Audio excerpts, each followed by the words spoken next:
Today was our regular Board of Regents meeting, and so therefore we go through a whole variety of activities and agenda items, but two in particular I'd like to mention. The first is that we gave provisional approval to a new College of Osteopathic Medicine at the University of Louisiana Monroe, where we'll train primary care physicians for rural areas, and that will be very good for that area as well as for the state.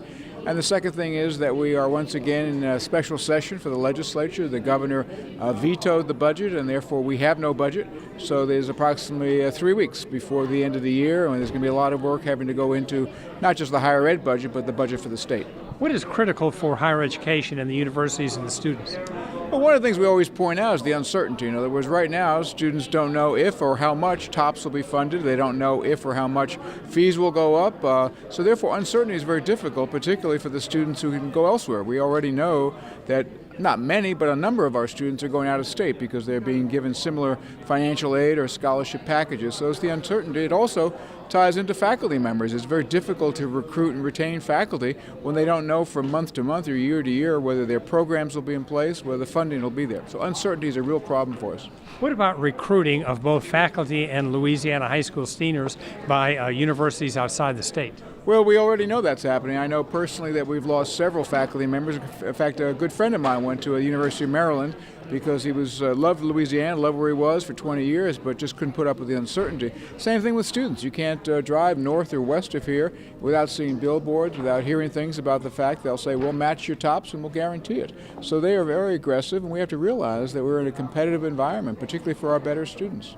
What kind of a financial impact is necessary in order for universities to be able to at least be where they were last year? Well, I mean, first off, we need certainty. In other words, it's very difficult. As I'm a former university president, I can budget, but I can't budget with not knowing what I'm going to get. So the certainty of the budget is the first thing. And secondly, as the governor is the first to say, and he's been a very strong supporter, even keeping our budget whole, and we don't know if that's the case or not, but even keeping it whole still places us at the bottom of our peers. So we're not asking for a lot of money. We're just saying basically we'd love to get back where we were last year, but even last year is less than half of what we had 8 or 9 years ago. So we need to reinvest in higher ed because our graduates, I say all the time, they're the ones who take the jobs and pay the taxes, and taxes are one of the primary revenue sources for this state.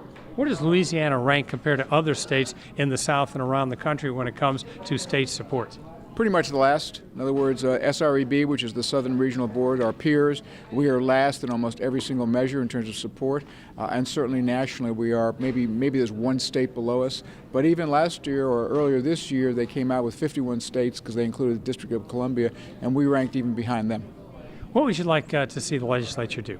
Well, once again, I would like the legislature to recognize the economic role of higher education. Once again, we are the ones who graduate students, who become the employees, who pay the taxes and make this state go.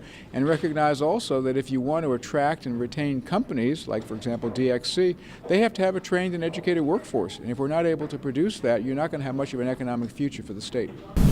Thank you, Dr. Rallo. As all of you know, this will be Dr. Rallo's last meeting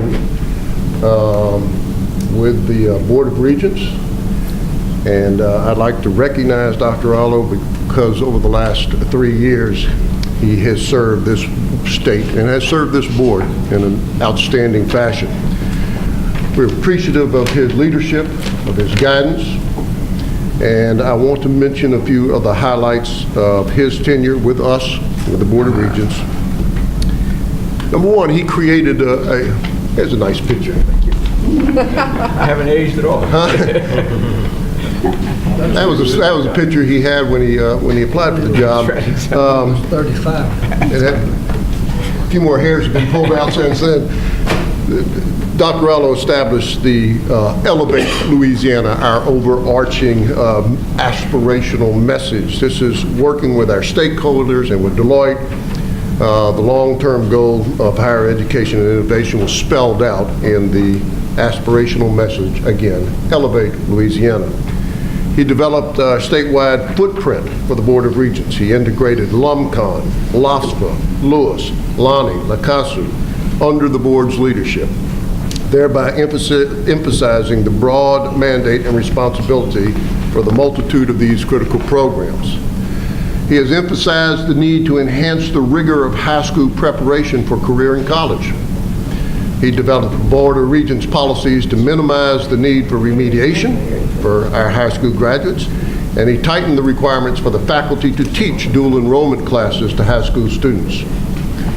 Dr. Rallo initiated the Affordable Learning Initiative to directly benefit college students. He supported the initiation, development, and implementation of that program to replace expensive textbooks with less costly but still rigorous open source materials. That's a program we've needed for a long time, Dr. Rallo, and I appreciate your pushing that to its present level. He developed an intentional outreach program to stakeholders throughout the state. He made multiple regular and repeated visits around the state, the Rallo tours, and to share the board's message with the citizens and businesses of our entire state. He solicited support from business, from community groups, from the university faculty and leaders on behalf of higher education. Dr. Rallo invigorated the forgotten potential of LUMCON, our statewide research and teaching resource. He commissioned a business study, hired a new director, provided the financial resources to allow the singular maritime resource to become an asset for all of the universities of the state. If you haven't been to the LUMCON facility, you need to go. He has stemmed the continuous erosion of state funding for higher education for the first time in a long time. Last year, he served as a visible, vocal, and powerful voice for all of higher education, especially when dealing with the legislative and executive branches in state government, and especially about our budget. Those are but a few of the many accomplishments, and I thought he'd rather not want this recognition. He said he did not want this recognition. But I think you'd all would agree that we owe him an enormous debt of gratitude. Dr. Rallo, we thank you for your work. You will certainly be missed. Our state, all of Louisiana's higher education, are better because of your tenure as Commissioner of Higher Education. Thank you, Dr. Rallo. Thank you.